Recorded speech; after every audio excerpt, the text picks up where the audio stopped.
Sir ನಿಮ್ಮ stop ಅಂತ ತಿಳ್ಕೊಳ್ಳಿ. ಎಷ್ಟಾಯ್ತು? 250 ಆಗಿದೆ ಸರ್. ಸರಿ ತಗೋ. ಅದೇನು ಸರ್ 500 ರೂಪಾಯಿ ಕೊಡ್ತಿದ್ದೀರಾ? ನಾನು ನಿಮ್ಗೆ ಮೊದಲೇ ಹೇಳಿದ್ನಲ್ಲ ಇದೇ ನನ್ನ ಫಸ್ಟ್ ಬಾಡಿಗೆ ಅಂತ. ನನ್ನ ಹತ್ರ ಚೇಂಜ್ ಇಲ್ಲ ಸರ್. ಸರಿ ಕೊಡು, ಚೇಂಜ್ ತೊಗೊಂಬರ್ತೀನಿ. ಬ್ರೋ ಎಷ್ಟು ಹುಡುಕಾಡಿದ್ರು ಚೇಂಜ್ ಸಿಗ್ತಾ ಇಲ್ಲ. ನನ್ನ ಹತ್ರ ಇದೆ ಕೊಡಿ. ಅವಾಗೇನಿಲ್ಲ ಅಂತ ಹೇಳಿದೆ. ಅವಾಗ ಇದ್ದಿದ್ಲ ಇವಾಗ ಇದೆ, ತಗೊಳ್ಳಿ 50 ರೂಪಾಯಿ. ಅದೇನು 50 ರೂಪಾಯಿ ಕೊಡ್ತಿದ್ಯಾ? ಇನ್ನೂ 200 ರುಪೀಸ್ ಕೊಡು. ನನಗೆ 2 ಅವರ್ಸ್ ವೇಟ್ ಮಾಡಿಸಿದ್ರಲ್ಲ ಅದಕ್ಕೆ ಅದು waiting charges. After all auto driver ನಿನಗೆ ವೇಟಿಂಗ್ ಚಾರ್ಜಸ್ಸು? ಹಂಗಿದ್ರೆ ನೀವು ಕೂಡ ನನ್ನ ಜೊತೆ 2 ಅವರ್ ಆಟೋದಲ್ಲಿ ಕುಂತ್ಕೊಳ್ಳಿ.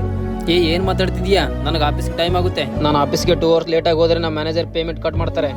ನೀವು 2 ಅವರ್ಸ್ ಲೇಟಾಗಿ ಹೋದ್ರೆ ನಿಮ್ಮ ಮ್ಯಾನೇಜರ್ ಪೇಮೆಂಟ್ ಕಟ್ ಮಾಡ್ತಾರೆ ಅಲ್ಲ. ನಾವು ಕೂಡ ಅದೇ 2 ಅವರ್ಸಲ್ಲಿ ಎಷ್ಟೋ ಬಾಡಿಗೆ ಹೊಡಿತಿದ್ದೀವಲ್ಲ ಸರ್. ನೀವು ಕೂಡ ದುಡ್ಡಿಗೋಸ್ಕರ ಕಷ್ಟಪಡ್ತಿದ್ದೀರಾ, ನಾವು ಕೂಡ ದುಡ್ಡಿಗೋಸ್ಕರ ಕಷ್ಟಪಡ್ತಿದ್ದೀವಿ. 2 ನಿಮಿಷ ಇರಿ ಸರ್, ನಾನು ಹೋಗಿ ಚೇಂಜ್ ತೊಗೊಂಬರ್ತೀನಿ. ತಗೊಳ್ಳಿ ಸರ್ ನಿಮ್ಮ ಚೇಂಜು. ಸಾರಿ ಬ್ರದರ್, ನನ್ನ ತಪ್ಪಾಯಿತು. ಪರವಾಗಿಲ್ಲ ಸರ್, ಯಾರಿಗೂ ಕೀಳಾಗಿ ಮಾತಾಡಬೇಡಿ. ಅವ್ರ ಕೆಲಸ ಅವರಿಗೆ ತುಂಬ ಮುಖ್ಯ.